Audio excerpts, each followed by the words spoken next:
We have a lot to talk about in today's MLB recap. The Orioles and the Mets both have brand new closers. Devin Williams, he's no longer a Yankee. Kind of crazy that a guy who literally forced the Yankees to change their beard policy isn't even on the squad anymore. We also have a huge update on Alek Manoah. Also, the Blue Jays, they just gave a guy with an almost 6 ERA for his career $30 million.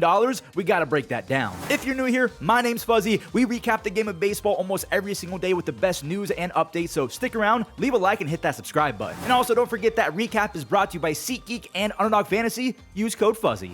Coming up first, we have to talk about the brand new closer for the Baltimore Orioles, Ryan Helsley. He's getting a 2-year contract worth $28 million. Now, a lot of people are saying that this is going to be a 1-year contract because we're thinking that he's going to bounce back, so he's going to opt out and become a free agent all over again. And we say that because Ryan Helsley, he stunk it up with the Mets after getting traded from the Cardinals. He started 2025 decently. He had a bunch of strikeouts with St. Louis, and he had a 3 ERA. So again, nothing to really write home about. He goes to the Mets, and he just straight up stinks. The strikeouts went down. The walks went up. The hits per 9 went up. He allowed a embarrassing, I can't even believe that this is a real sentence for a guy who throws 102. He had a .422 batting average against his fastball. That is horrific. But remember, not too long ago, from 2022 to 2024, Ryan Helsley with the Cardinals put up a combined 1.8 ERA with a ton of strikeouts. He was top 12 in Cy Young twice, which is not easy to do as a guy who only pitches 1 or 2 innings every so often. And he did have 49 saves with an almost sub-2 ERA just a year ago in 2024. So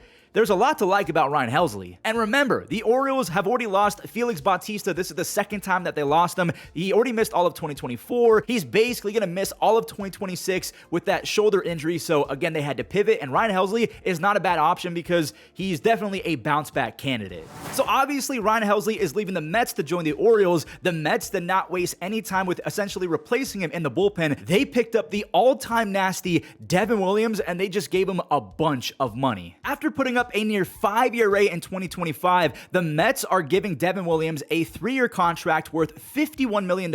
There are no options, but Devin does get a $6 million signing bonus that's kind of spread out, so that's going to help with taxes. And again, I want to repeat it one more time. The guy who literally changed the Yankees beard policy, if you don't remember, Hal Steinbrenner, the owner of the Yankees, he basically said that if there's a policy in place that seems outdated and it's holding us back from bringing in top flight free agents, we're going to get rid of that. And that conversation only really came about after the Yankees traded for Devin Williams and gave up a pretty sizable package. Caleb Durbin, a lot of people think that he's going to be good, so the Yankees, they wanted a better chance at re-signing Devin Williams, so they said, you can keep your beard. It didn't work. A lot of Yankees fans are pretty annoyed because we know that the last 2 big free agents that the Yankees have had, Devin Williams and Juan Soto, they both have stayed in state, but they've gone to the rival Subway Series Mets. Some Yankees fans are pretty disappointed in this because they saw how the expected numbers for Devin Williams suggested that he's going to bounce back just like a Ryan Helsley. A lot of Yankees fans are saying, you can keep him, Mets, because he was bad. Like I said earlier, Devin almost had a 5 ERA, but to those Yankees fans' credit who said that Devin was just a little bit unlucky, he was awesome down the stretch. He had a 2.5 ERA with a whopping 34 strikeouts his final 18 innings, and he put up the lowest walks per 9 of his entire career. So yes, he was better down the stretch, but we do have to point out the context that he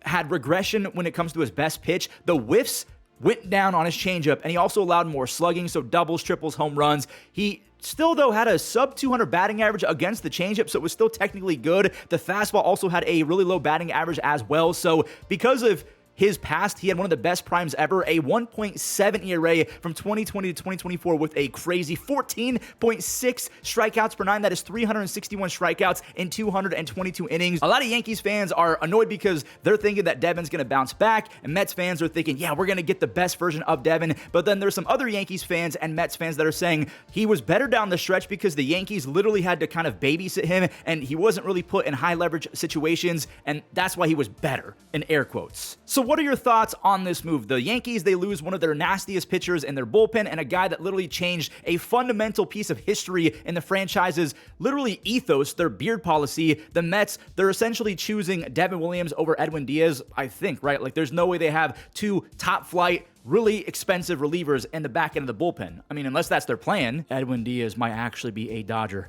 That might happen now. Alek Manoah is going to be in Major League Baseball in 2026, and we know that because the Angels, they just gave him roughly about $2 million, a $1.95 million Major League deal, and the best part about this is that Alek is reportedly nearly healthy, and they also, talking about the Angels, they've also picked up Mike Maddux, the former Nationals pitching coach, the Rangers pitching coach, the Cardinals pitching coach. Yu Darvish and Max Scherzer have both praised Mike Maddux as the best pitching coach of all time, simply because of his methods when it comes to sequencing. A sequence is pretty easy, like choosing which pitch to throw at any given time instead of being repetitive. Now, I don't know if this is going to stick, if Manoah and Grayson Rodriguez are going to bounce back, but if they can use a rotation of Yusei Kikuchi, you have Jose Soriano, you have Grayson Rodriguez, Alek Manoah, and I'm forgetting someone. Oh, I was forgetting about Reed Detmers. Remember, he once threw a no-hitter. He was a first-round draft pick. He really got fixed when they moved him to the bullpen. That could be a lethal 1-5 rotation if Manoah and Grayson Rodriguez can simply stay healthy. I think that this allows Reed Detmers to have a little bit more leash as well because there's other big pitchers in the rotation. The 6'6", soon-to-be 32-year-old Cody Ponce just got $30 million from the Blue Jays. The Blue Jays are handing out fun coupons left and right now. Cody, again, he's a soon-to-be 32-year-old. He's a 6'6" monster who owns a career, basically 5.9 ERA in Major League Baseball, but here's the context that you have to remember when it comes to Cody. He hasn't pitched in the big leagues in quite some time. He went to the KBO and won an MVP. He literally went 17-1 with a ton of strikeouts and won their MVP. What changed? Well, the velocity is now 2 ticks faster, so he's throwing harder than ever. He also developed one of the better kick changes in the KBO. The reason why it was so good is because it has low spin, so it kind of just floats, and it's very deceptive with his increased velocity. One thing I do want to note is that he had an 18 strikeout game. You can't just luck into 18 strikeouts. This guy has completely revitalized his pitch mix, the way that he approaches the game, and I can't wait to see it. Now, a question I have about Cody Ponce joining the Blue Jays for 3 years and $30 million. This is not chump change. He is not going to be a spot starter and a reliever. I don't know if this means that Jose Barrios is gone because he's going to get paid $18 million and then $24 million per if he opts in for 2027 and 2028. I don't know who's going to take on that contract because it's hefty, but this almost spells Barrios being traded. So maybe they include some cash. What do you guys think? We have another pitcher coming back to Major League Baseball from overseas baseball. The former first rounder from 2016, Anthony Kay. I know a lot of you guys know who Anthony Kay is. He's getting a 2-year deal with the White Sox. Now, this guy used to be a strikeout machine. He had an 11 strikeouts per nine in 2021, but he got torn up ERA-wise. He goes to Japan. He has a 1.7 ERA across 155 innings last year. He was one of the best ground ball guys in the league. He had elite ground ball rates. He got a ton of chases as well, and he improved the walk rate. Now, the walks still weren't amazing by any means, but he did drop the walks. He really leans on a cutter in a 6-pitch mix, so I really love this for Anthony Kay. He deserved every single penny, so he's getting $12 million from the White Sox to come back to Major League Baseball. And one final pitcher. This video was a rare recap where it's literally 100% just one single position pitchers. Sam Hentges, who is a freak of nature. This guy is massive. He is joining the San Francisco Giants. It's a $1.4 million deal. It's a solid risk versus reward. Not too long ago, back in 2023, he threw 62 innings for the Guardians with a 2.3 ERA, and look at his baseball savant. It was quite literally a sea of red. The reports are saying that his shoulder and knee surgeries that kept him out for 2025 are officially in the rear view mirror. So again, $1.4 million for a lefty destroyer that actually handles himself pretty well against righties as well. It's an awesome move. Kind of shocked the Guardians wouldn't bring him back for that cheap of a contract, but that's just what the Guardians do. And there we have it, all of the latest news in one video. If you never want to miss out on the game of baseball, this is the place to be. Leave a like, subscribe, and we'll catch you guys in the next one.